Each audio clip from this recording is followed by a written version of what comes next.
Hello there, football fans. Welcome once more to the Mercurial Trequartistas Gamecast, your weekly dose of Premier League passion, predictions, and proper football talk.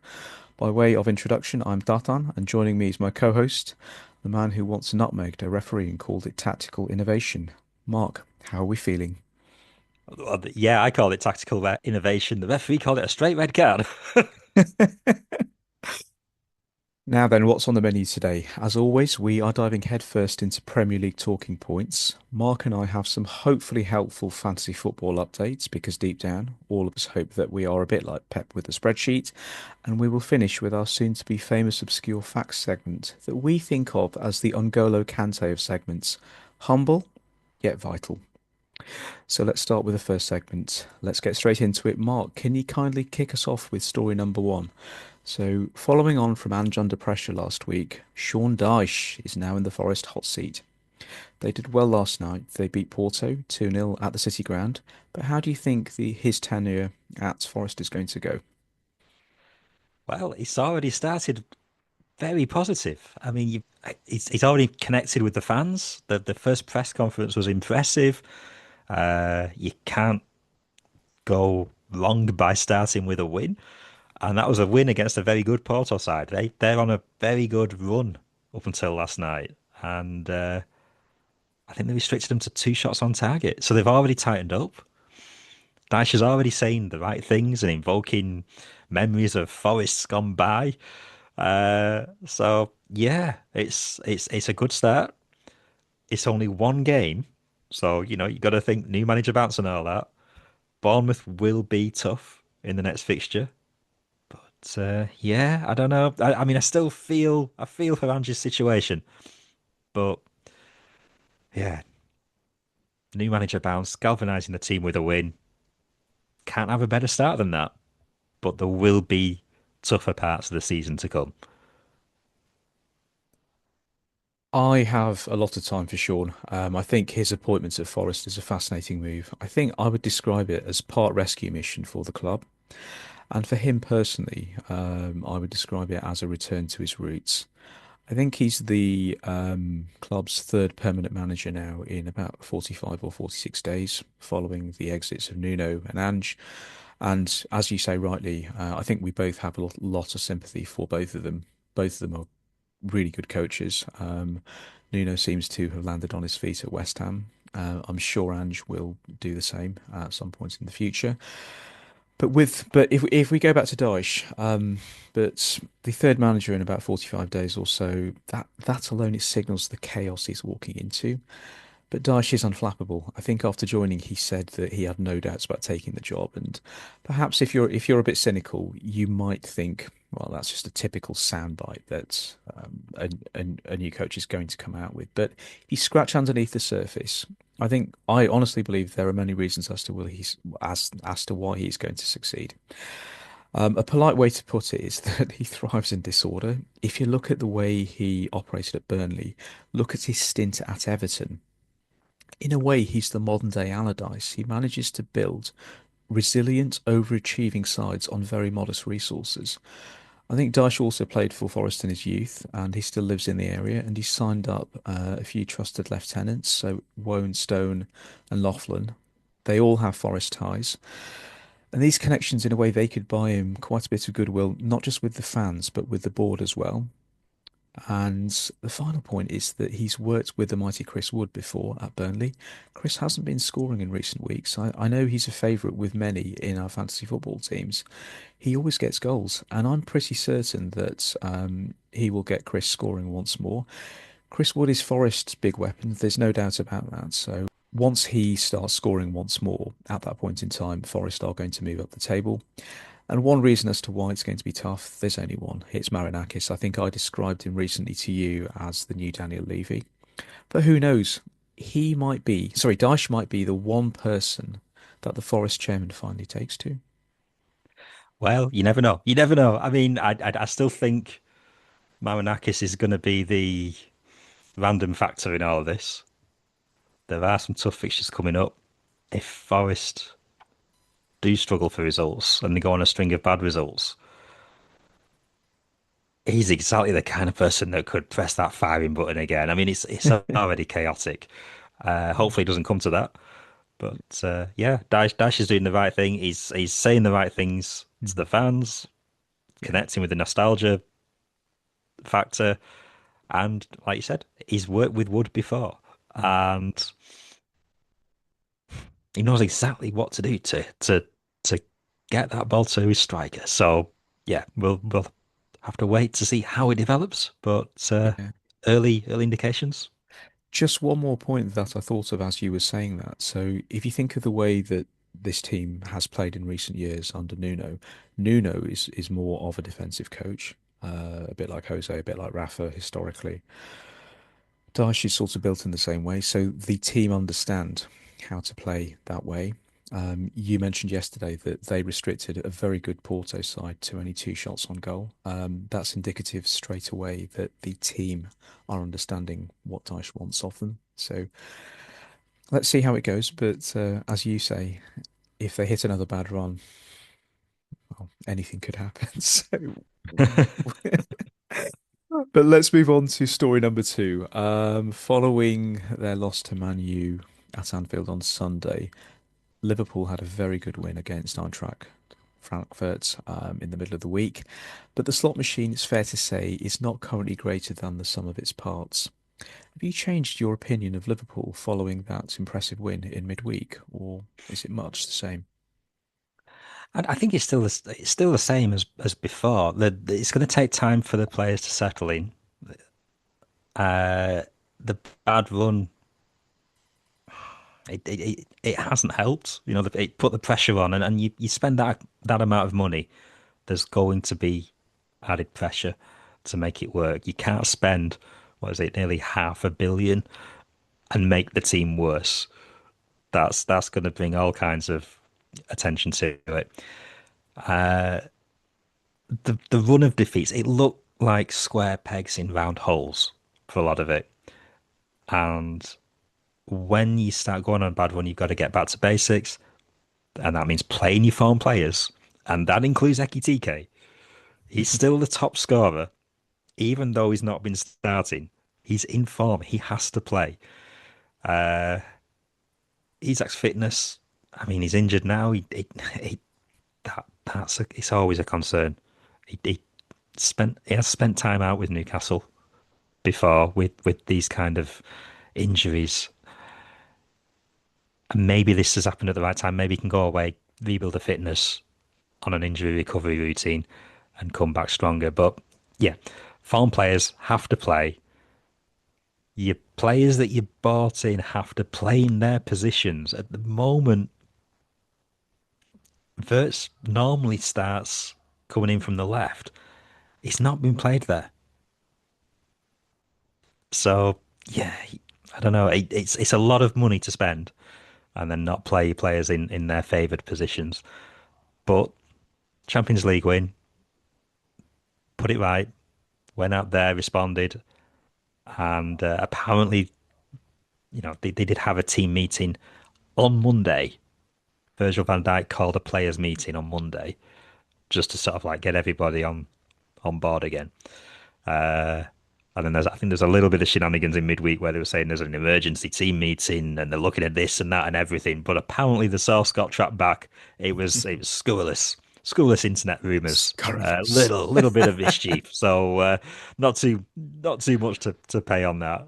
Apparently it was just a regular team debrief pre-match. But that's the kind of pressure that comes when you're on that kind of run. Brentford's next. Brentford very good with some of the long balls going in. Mm. Direct play. It'll be a test for defence. So yeah, we'll have to wait and see how that develops. But I think there's going to be a few bumps in the road between now and the end of the season. But long term, that squad will be fine. Those players are too good. They've spent too much money, and they do the due diligence historically on players. They go for certain kind of players. You bring that many players in, just needs to be a settling in period. But, you know, done it the right way, responded the right way midweek. So pressure's off for now. Now it's a case of keeping the pressure off and keeping the wins coming. I think you've covered all the major points for Liverpool there extremely nicely. So the team meeting, I think it was really a question of the club's very legendary captain, just like trying to lay down the law to the players, and they did respond. They changed their usual tactics to 4-4-2, I think, midweek, and it was pleasing to see Wirtz play on the right.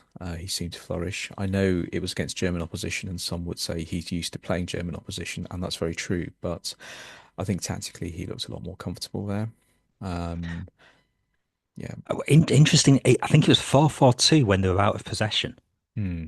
which I think was Yes. a good move because if you are playing against direct play or longer balls, and Hmm. I know Eintracht aren't that kind of team, but that looked like a bit of a testing out formation for when they are playing against that kind of team. Yeah. So if you are going to go flat back 4-4-2 and keep the line solid, receiving the long balls, that's probably it worked in the 90s, when you were dealing with direct football. Yes. Why shouldn't it work against long ball in, nowadays? I think they still stuck to the usual 4-1-3-2 Hmm. or 4-3-1-2 Yeah. and when they were attacking. But out of possession they were settling in for flat back four, It Yeah. reminded me of sort of like the Julio ones where it was lines of four defending. Mm. Yeah. So yeah, but Yeah. that looked like a test. That looked like they were practicing for other matches later on in the season. Yeah, absolutely. As you say, that's the approach they took.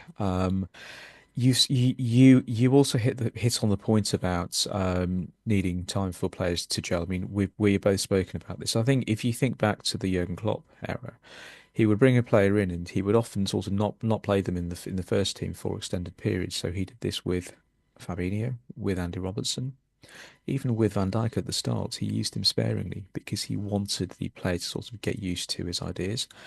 Um, it's a bit different with Slot. He has a different approach. He's been very willing to play his new players from the get-go, from the first game against Bournemouth. But we've touched on this before that they've had an awful lot of new signings, and they are going to have a period of like bedding into the club. I think we both agreed it would be about 4 months until the team would be fired properly. I still stand by that. And the other thing is, again, we've also mentioned this in recent weeks, they are grieving as a club. It was wonderful to see what Frankfurt did. I mean, on screen, they listed the Liverpool subs, and underneath that, in a slightly different colour, in a pale blue, they had 20 Diogo Jota. It was a wonderful touch. There's not much class in football these days, but that was a rare moment of it, I felt. It But was a nice touch. I think some clubs have also listed his name on the program, like on the squad roll call on the back of the program. So yeah, nice to see. absolutely. If we move on to story number three, there have been rumblings since last weekend about a certain team utilising long ball tactics, and they beat their old rivals by doing so. It's been a long time since I've heard that term. Is it time to dust off the old Wimbledon and Stoke files? Consult Vinnie Jones, John Fashanu, and Tony Pulis on how to win with the ancient dark arts of the long ball. I have got no problem with different tactics and different setups in football. I think it's different teams, different way of doing things. You, you can't be too purist and go, there's only one right way to play. I mean, it's where you get your upsets from as well. Sort of like FA Cup. Say you get a non-league team trying to take on a Premier League team. Why should they go, yeah, we'll play expansive football and have 8, 9, 10 goals going? They're going to lock it up at the back and try and hit them long on the break. So, yeah, I'm fine with it. I think it makes the tactical battle more entertaining, more interesting. And, over the years, it's been effective. Some teams better than others. But yeah, I think Graham Taylor's Watford went all the way up the leagues Yeah. with it. What was it? Something like 3 or 4 promotions. to get to the top. Wimbledon won the FA Cup with it. Stoke were punching above the weight in the Premier League with long throws. So yeah, no, why not? If it works, it's up to the other team to work out a way to stop it. Hmm. Yeah. If it does make a comeback, consider that in a few months' time, or 12 months from now, Tony Pulis, Neil Warnock, Big Sam might all be holding jobs in the Premier League. And if this happens, they will all owe Ruben Amorim a pint. Or more. Yeah, I mean, Stoke. I mean, yeah, long throws, brilliant weapon for Stoke with Rory Delap. Yeah. Um, And you touched on Brentford as well. You know, yeah, well, they were going straight forward at kickoff, weren't they? They were effectively kicking the ball into touch sometimes to get possession all the way up the field. The further the ball is away from your own goal, the hmm, less likely you're going to concede. So yeah, yeah, it brings an interesting dynamic to it. But yeah, long. I love long throws. yeah. The bit of carnage in the box. Rory Delap was very good at it for Stoke. Dave Challinor back in the Tranmere days. Steve Yeah, Watson for Newcastle, he used to do the yeah. somersault. It was amazing. That I mean, it has no right to work, but it did. Uh, Yeah. but I think Dave Challinor had like the world record for the long throw for a while, Hmm. and he's now managing Stockport County, and Wow. he's done a brilliant job there. Hmm. Got them through promotions, multiple promotions. They've been going toe to toe with Wrexham, and I think a lot of the attention has been on Wrexham because of the Hollywood money. But Stockport have built the way through the leagues and pipped Wrexham to a couple of the titles on the Hmm. way up. And they only just missed out on the promotion last year. But Wrexham employed a long ball tactic against Stockport, Yeah. which is brave. You're doing that against a team that's been managed by the long throw king. Surely he's going to know what to do with it. And there was an article in The Guardian about a week ago where he covered how to tactically defend the long throw. And it's brilliant. I loved it. It was a good read. And he basically had it set up so that he puts his best header on the near post, next best header in the middle zone in the area, and the next best header at the back of the penalty area. And he left the front, basically going, nobody's doing a long throw to the edge of the area. And if they do, then it's got to be some shot to get through that pile of players. So he's basically sacrificing position on the edge of the area to go, fine, long throw coming in, we'll take it on. And we've got our best headers in all the danger zones to get that out. So yeah, it's well worth a read. But he's done a fantastic job at Stockport, and Agreed. I Agreed. think they're looking pretty good this year as well. Not quite as punchy in attack as last year, but I think they're going to be there or thereabouts for So, the league and the playoff again. so Stockport for the Prem in a few years. Is that your prediction? Possibly. I mean, they've been close before. They Hmm. have been close before. There was a season where they were top of the championship at the midway point, and then they plummeted and got relegated that year. So, but I think the framework of the club is safer financially than it has been. I mean, they plummeted. They went through multiple relegations all the way down to the National League, uh, and they fought their way up. But yeah, if they can keep hold of the manager and keep being as shrewd as they have been, Hmm. there's no reason they can't get in the championship. Hmm. And then you just have to try and stabilize there and Take you know take it from there. Yeah. build it up. But yeah, it's been a good watch. But a lot of the attention goes to Wrexham, Hmm. Hollywood money, all that kind of thing. But Stockport have been their problem. They've pipped them to the titles. Well, if the budget extends that far, perhaps we could visit their ground and sort of attend a match at some point in the not too distant future. That If would we be do good. it in December, they do a Stockport County Christmas in a cup Oh, food thing at the canteen. It's basically a paper cup. There's a bit of turkey in there, a bit of cranberry, bit of stuffing, bit of mash, a Yorkshire pudding, all sorts. I think I've got a picture of it somewhere. I and saw it on pigs in online, blankets. Please but tell me I, that. I think there Please might be tell one me or they've two in got. there. Yeah, but it's And effectively Christmas in a cup. hmm, Hopefully they do it this year. So yeah, maybe that's where we head for the first Gamecast live game. Well, there you have it, everyone. Three takes and enough considerations to make even Roy Keane raise an eyebrow. We will, of course, keep tabs on how these stories unfold in the weeks ahead. Right, if we move on to our second segment, everyone's favourite bit, except for those who left Mbomo on the bench last weekend and couldn't bear to look at the FF app at the end of the game on Sunday. Mark, please take it away. What's the latest in the fantasy football world? Well, I can confirm I didn't leave Mboimo on the bench. I didn't have him in the team. So my hit rate's been good. I did have Mateta though. So the hat trick was good. Yeah, I was fine with that. Voltemader scored again. So yeah, but in the head-to-head league, I think I lost out by a handful of points again uh, to another player who captained Haaland. Gonna start having words with Haaland. It's not okay. This is not working to plan. well, I played a guy who triple captained Haaland, and I think ultimately No, that's what won it for him. I mean, I captained Haaland as well, but he tripled him. I missed out, but it was a tough week again. But my score wasn't bad. But thinking about the week ahead, do you have any thoughts or tips or? well, I mean, the biggest tip of this week is to get on board quickly because there's a Premier League game on Friday. So the deadline for getting the transfers in or any kind of tactical changes is now. Have you This got is yours this in is the yet? moment. I picked my team a few days ago. I'm not transferring any players in or out.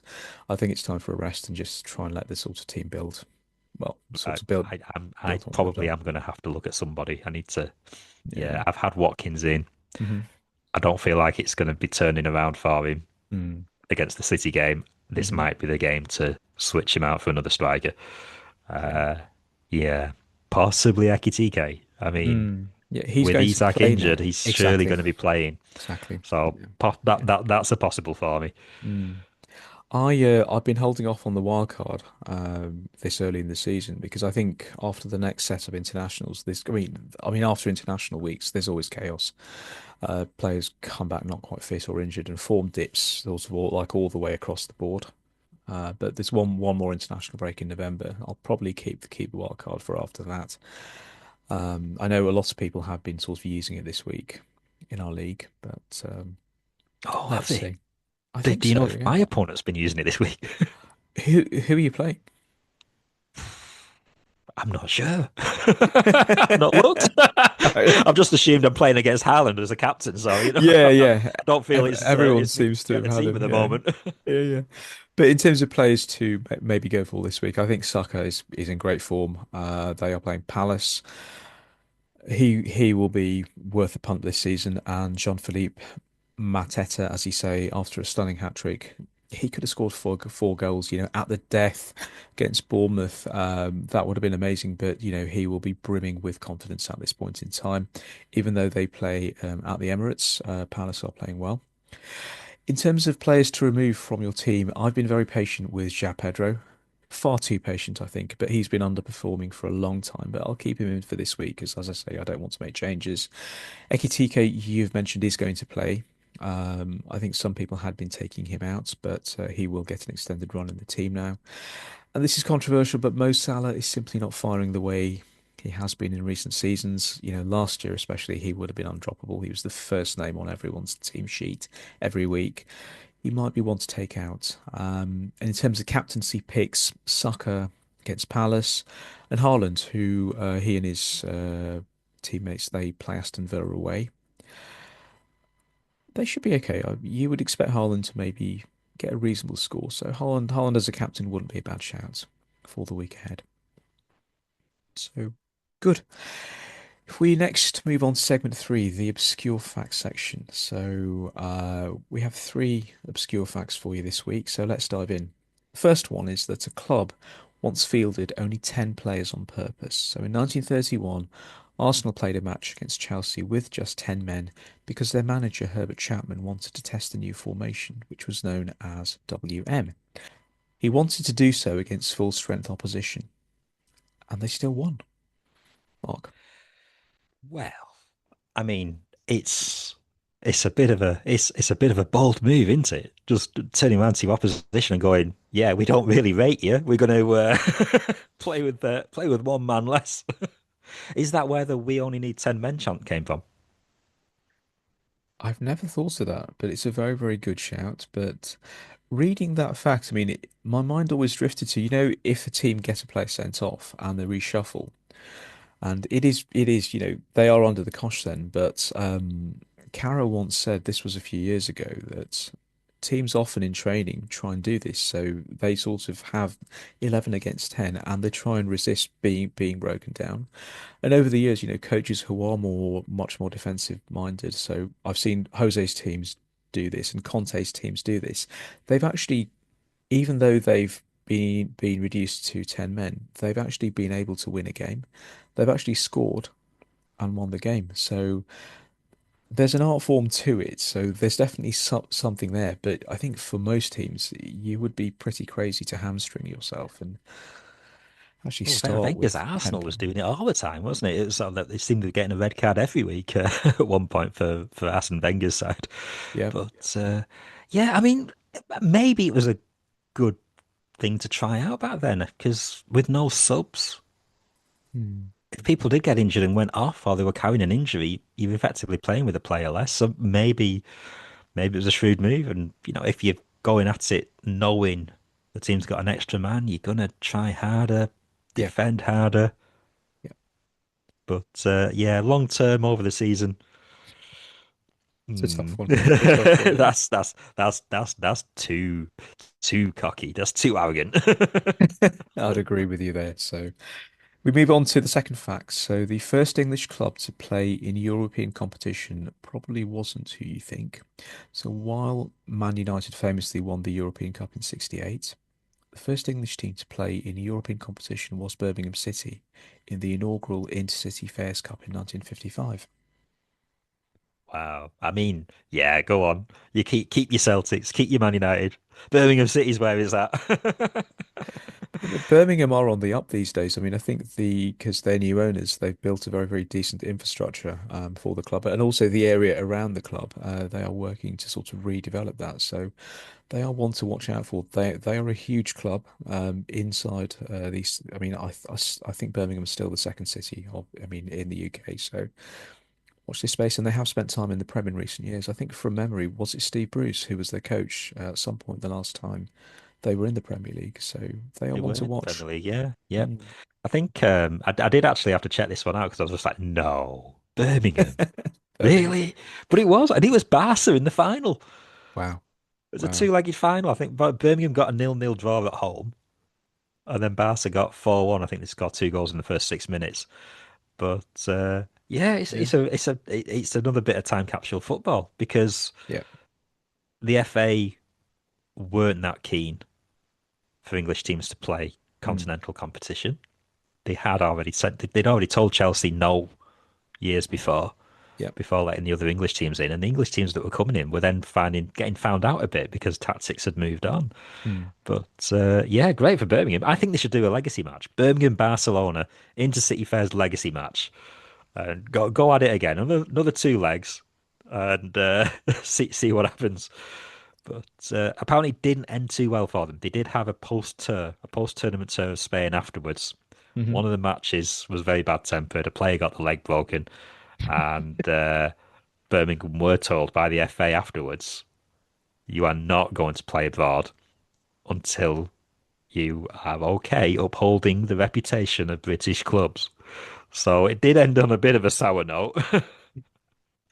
But Very yeah, interesting. another bit of you know football Trivia, trivia. football Yep, trivia, and shout out the the Trivial Pursuit board.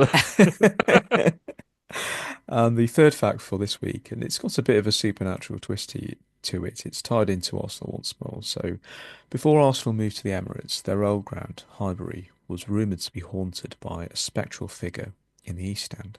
Staff and security guards would often mention hearing footsteps in empty corridors, and doors would slam without cause. Some even claimed to see a man in 1930s attire vanish into thin air. Theories have been bandied around that it was the ghost of former manager Herbert Chapman who died suddenly in 1934. Ooh. I mean, it's a good one in the run up for Halloween. Well, Yeah, yeah, spooky, spooky. So, spooky. yeah, so I'm we going we can to. now branch out into sort of supernatural live Okay. football investigations. Get the old cameras and microphones out and see if we can find anything. I'm going to have a look for like other stories, which have a bit of a supernatural twist. It's interesting, but no, no, Yeah. all Well, I very mean, there's good, been very various good. stories, haven't there? I mean, there's various curses on supposed grounds and all that kind of Wow, thing. Uh, that's one to research. It could be interesting. So we've covered reincarnation in recent weeks, and now yep. the supernatural. Yeah, Where are we yeah. headed? Where are we headed? I don't know. I mean, I thought Birmingham City in Europe was a curveball, but yeah. Okay, everyone, that's all we have time for this week. Until the next time, keep the faith and don't forget to subscribe to us and get involved on social media if you are so inclined. We are back sometime next week with more TMTG goodness. Till the next time, until all are one.